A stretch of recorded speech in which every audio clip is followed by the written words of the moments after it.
ጤና ይስጥልኝ መምህር ጤና ይስጥልኝ ተማሪዎች ለዕለቱ ትምህርት እንኳን በደህና መጣችሁ ይያልኩ እንደምታስታውሱት ባለፈው ክፍለ ጊዜ ስለ ክርክር ምንነትና ዓላማ ተምራችኋል በተጨማሪም የሙግትና የክርክር ልዩነትን አይተናል በዚህም ሙግት በከሳሽና ተከሳሽ መካከል ብቻ የሚደረግ ቃላዊ ንግግር ሲሆን ክርክር ግን በተለያዩ የሙያ ዘርፎች ጭምር የሚካሄድ የንግግር አይነት መሆኑን ተመልክተናል አስታውሳችሁ ተማሪዎች በጣም ጥሩ ዛሬ ደግሞ ይዤላችሁ የቀረብኩት ርዕሰ ጉዳይ የቃላትን አውዳዊ ፍች የሚመለከት ነው ተማሪዎች ይህንን ንዑስ ክፍል ስታጠናቅቁ ከምንባብ ለወጡ ወይም ለተገኙ ቃላት አገባባዊ ፍች ትሰጣላችሁ በሞዴል ተማሪዎች ከሚቀርብላችሁ ምንባብ ውስጥ ለወጡ ቃላት አውዳዊ ፍች ትሰጣላችሁ መልካም ተማሪዎች ባለፈው የትምህርት መርሃ ግብራችን ወቅት ስለ ቃላት አገባባዊ ፍች ምንነት ተዘጋጅታችሁ እንድትመጡ ተነጋግረን ነበር በመሆኑም ስለ ቃላት አውዳዊ ፍች ምንነት በተለያዩ ምዕራፎች ላይ የተማራችኋቸውን ፍሬ ሐሳቦች ከልሳችሁ እንደመጣችሁ ተስፋ አደርጋለሁ ለማስታወስ ያህል ቃላት በቁማቸው የተለያዩ ፍች ሊኖራቸው ይችላል አንድ ቃል በተለያዩ አውዶች ውስጥ ሲገኝ የሚኖረው ፍች ይለያያል በመሆኑም የቃላት ትክክለኛ ፍች የሚታወቀው በአረፍተ ነገር ወይም በስንኝ ውስጥ ገብተው ከሌሎች ቃላት ጋር በመሆን በጥምረት ሲቀርቡና የተወሰነ መልእክት ሲያስተላልፉ ነው ቃላት በየአውዶቻቸው ገብተው ሲገኙም በገቡበት ቦታ ላይ የሚኖራቸው ፍች የተወሰነና አንድ ብቻ ሊሆን ይችላል ከላይ የተነሱትን ነጥቦች ለማጠናከር ለምሳሌ ክርክር ከሚለው ምንባብ ውስጥ ድርሻ የሚለውን ቃል ብንመለከት ይህ ቃል በቀረበበት ውስን አውድ የያዘው ፍች ዋጋ የሚል ሆኖ እናገኘዋለን በምሳሌው መሰረት ቀጥለው በምስል ማሳያ ላይ ለቀረቡ ከምንባቡ ለወጡ ቃላትና ሐረጋት በትዕዛዙ መሰረት መልስ ስጡ መምህር ተማሪዎች የክፍል ስራውን ሲሰሩ እየተዘዋወሩ ይመልከቷቸው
ጥሩ ተማሪዎች ጥያቄዎችን እንደሞከራችሁ ተስፋ አደርጋለሁ። በመቀጠል ደግሞ የጥያቄዎቹ መልስ በምስል ማሳያው ላይ ቀርብላችኋል። ስለዚህም በተሰጡ መልሶች መሰረት እርማት እንድታደርጉ ይሁን።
መልካም ተማሪዎች የተነሳው ሐሳብ የበለጠ ግልጽ እንዲሆንላችሁ በድጋሚ ከምንባቡ የወጡ ጥያቄዎችን በትዕዛዙ መሰረት መልስ ስጡባቸው።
ተማሪዎች የጥያቄዎቹ መልስ ቀጥለው በምስል ማሳያው ላይ የሚታዩ ናቸው።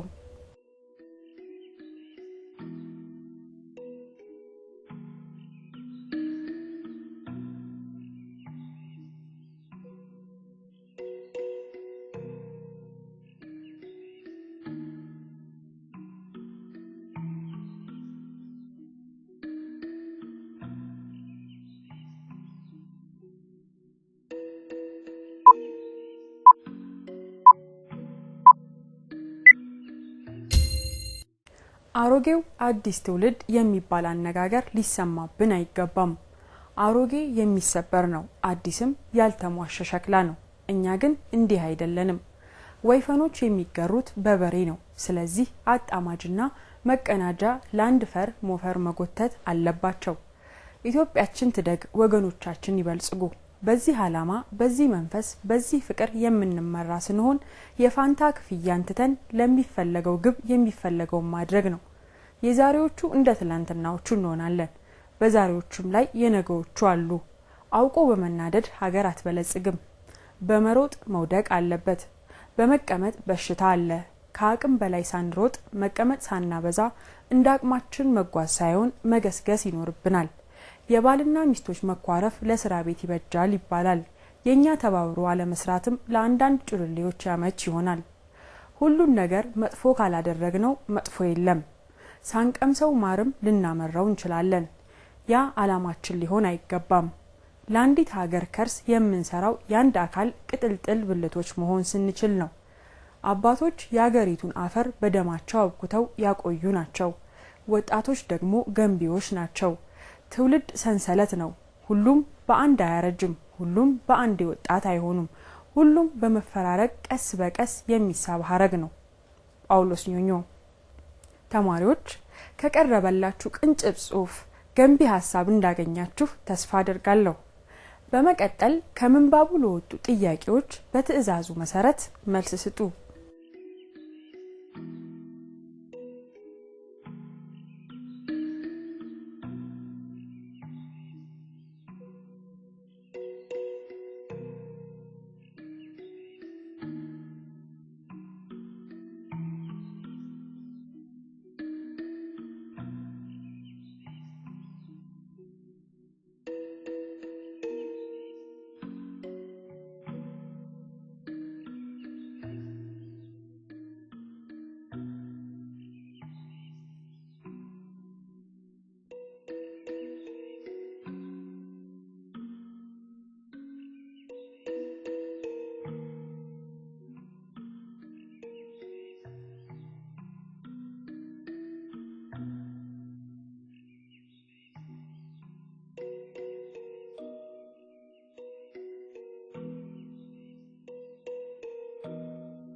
ተማሪዎች የጥያቄዎቹ መልስ ቀጥለው በምስል ማሳያው ላይ የሚታዩ ናቸው።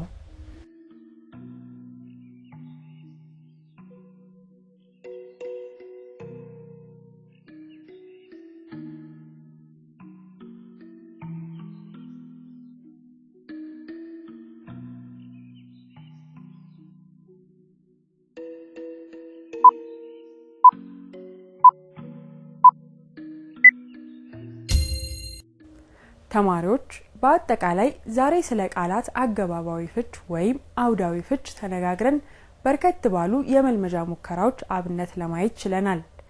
በዚህም ቃላት ትክክለኛ ፍቻቸው የሚታወቀው በአረፍተ ነገር ወይም በስንኝ ውስጥ ገብተው ከሌሎች ቃላት ጋር በመሆን መልእክት ሲያስተላልፉ መሆኑን ተመልክተናል። የዕለቱን ትምህርት በዚሁ እናጠናቅቃለን። ተማሪዎች በቀረበላችሁ ርዕሰ ጉዳይ ላይ ግልጽ ያልሆነላችሁ ሐሳብና ጥያቄ ካላችሁ ከስርጭቱ በኋላ በሚኖራችሁ ቀሪ ጊዜ ለክፍል መምህራችሁ በማቅረብ ተጨማሪ ማብራሪያ እንድታገኙ ይሁን። ተማሪዎች በቀጣዩ ክፍለ ጊዜ ስንገናኝ የሚቀርብላችሁ ትምህርት በዚሁ ምዕራፍ ንዑስ ክፍል 3 ስር ያለውን ይሆናል። ስለዚህ በተጠቀሰው ምዕራፍ የቀረበው ምንባብ አንብባችሁና መልመጃዎችን ሰርታችሁ እንድትመጡ ይያልኩ የዛሬውን ትምህርት በዚሁ አጠናቀቅኩ። ደህና ይሁኑ መምህር፣ ደህና ሁኑ ተማሪዎች።